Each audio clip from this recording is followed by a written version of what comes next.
Wilson Morales from Black Film and TV. Hello, folks. How's it going? Good. How are you? Good. Good. I always say, whenever you get a season that comes back 2 years later, it's like starting all over again. Because now fans can enjoy and get invested because there's commitment from the cast as well as the studio network. So what are we getting this season? Obviously, that's different from the first season since time has gone by. They're somehow worse off than they were in the first season.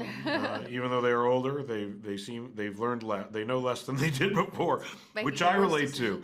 Yeah, very much. I think the older you get, the less you realize you understand in some ways. And accepting that. Yes, and accepting that. Yeah, they definitely set us up with some really fun storylines and really figured out what worked best from season one and what didn't work. And I think, it feels like elevated in the chaos and in the dysfunction of this friendship. People think with the title, it's about these, old friends getting together. Will they, won't they? But it's totally different once you get into the episodes. Has that changed from the first season? I mean, no, I think we always wanted to, just not feel like it's ever going to happen and to sort of, very clear. And to explore kind of the people in their lives, like weird dynamic with the fact that they are a platonic male-female couple, but I think to them it's not even something they're thinking about, you know. Yeah. But to other people it's very challenging and weird, which is both reflective of real life and the things in the show. Yeah. Mm-hmm. Rose, I always say you've done your share of comedy, whether it's film or TV shows, and the question is, how often do you get to display funny bones where we know it? You mean on screen or in real life? Well, on this show, like we say, where are the comedy chops? Obviously, there's the writers, but we know do you do anything off script? Oh yeah, we do a lot of improv. She improvises a lot. Yeah, there's a lot of looseness with the script, and they write so well for this character. I'm embarrassed. They have such great setups, and they really invest in this character and give her good scenarios. And she's such a chaotic kind of role and a messy kind of female character, which is fun to see on TV. And but yeah, lots of improv. We always start with the script, but then kind of go off, and that's fun. You usually, hopefully, can find something, dig down, and find other stuff.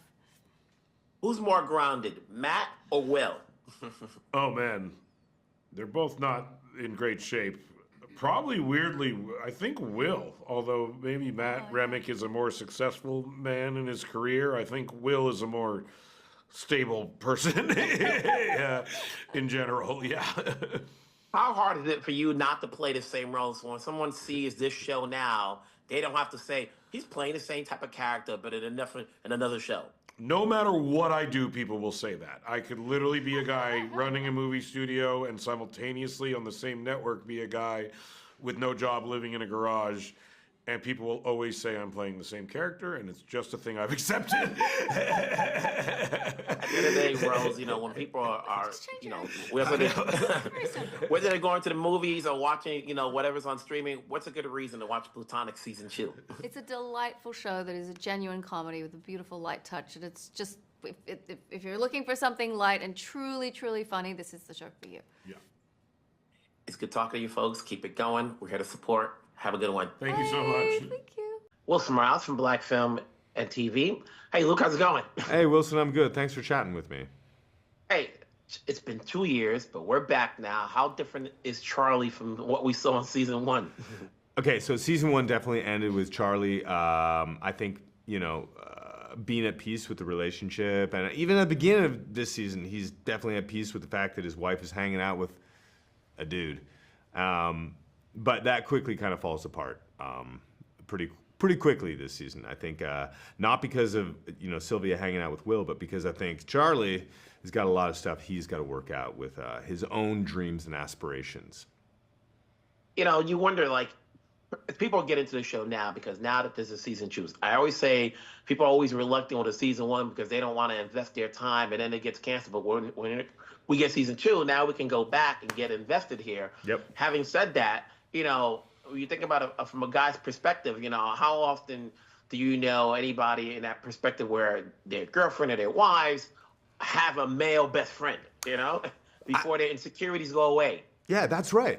But I think, what TV is always going to challenge us to do is take in a different sort of way of being and just because if you keep making the same show over and over again, and let's be honest, like how many times have you seen the guy get mad at the girl for hanging out with the guy and doing that thing is like, we can't do that anymore. Like we got to try something different. And I am a firm believer that if you give your partner the room to sort of explore and do something and not try. If you try to hold on to your partner and not let them be who they are, they're gonna walk out on you.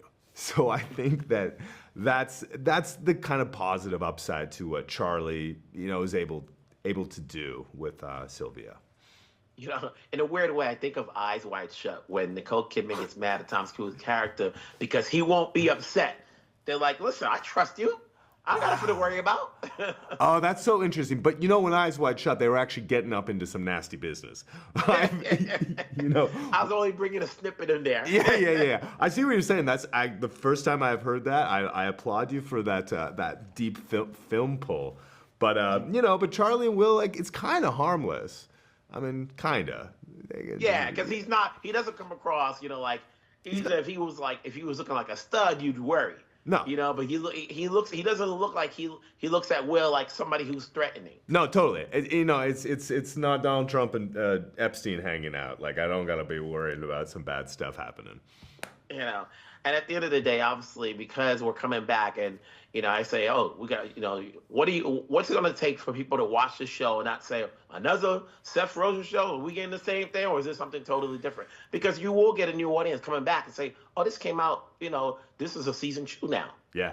Well, I think it's particularly interesting for Seth because he is playing very different characters in his other show on Apple TV. And I think in a way that highlights his kind of incredible range and, his skill as an actor. So yeah, I hope that does kind of bring a certain attention to just his versatility as an actor. He's literally, in that show, he's wearing beautiful suits. He's driving $100,000 cars. And in this show, I don't even know if he owns a car and he's wearing floppy hats in every single scene. So he's very different guys. I am also really, really hopeful that audiences get to come back and watch Rose, who also had a show on Apple TV that was highlighting a very different skill when she was on the show Physical. So that's what Apple is so good at doing, is giving they see a performer they like, they keep asking them to come back to see what else can you do? What else you got under the hood? So I hope we get new audience members that way. Hey, and next thing you know, in 6 months to a year from now, we're going to say, oh, Luke has another show on. You know what I'm saying? Let's bring him back. Let's put him on another show. I'm down. Make it a trifecta, Apple. And in the meantime, we've got season 2 of Platonic. Congrats on this. We'll talk down the road. Have a good one. Thank you so much. Talk to you. Wilson Miles from Black Film and TV. Hello, folks. How's it going? Good. How are you? Nice to see you. Good. The thing whenever I do these things, junkets regarding season 2, it's always great because now we can get invested. Because you never know. We got some of these shows out there, if they get canceled after season 1, you hate to invest. But now we can get an invest. Obviously, when you have a cast that includes Seth and Rose, a season 2 is inevitable. So that's one thing about that. Glad you felt that way. We were on tenterhooks until we got picked up. Okay, good. So what are we getting now? How much antics are we getting out of Seth that's different from what we're seeing him in this other show? Yeah, I think that, Seth he's playing to, in terms of the studio, what he's doing on the studio and what he's doing as Will in Platonic, it's 2 very different characters.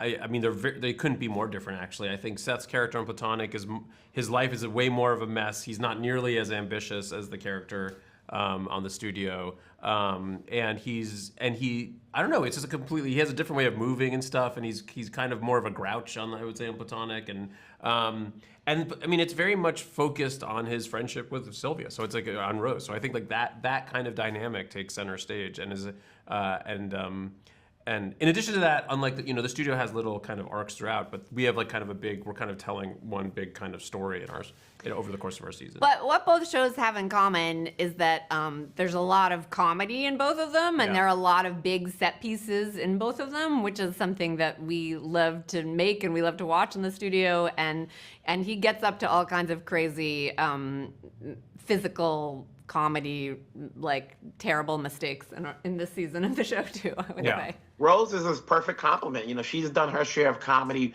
films and TV shows, and you know, she's got that silent funny bones in her. Yes, yes.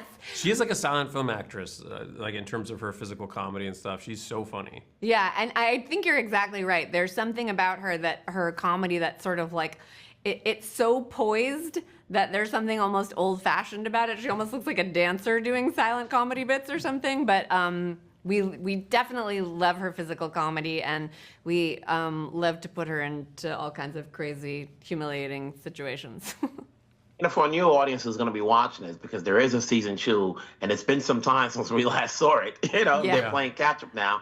You know, obviously there's the relationship of platonic friends is always a discussion. You know, what did you learn from the first season that adds to the second season from the writing perspective? I mean, I think in the first season, you know, we were figuring out, you know, we had a lot of, because we've known them for so long, as Seth and Rose for so long, we kind of knew how to write for them.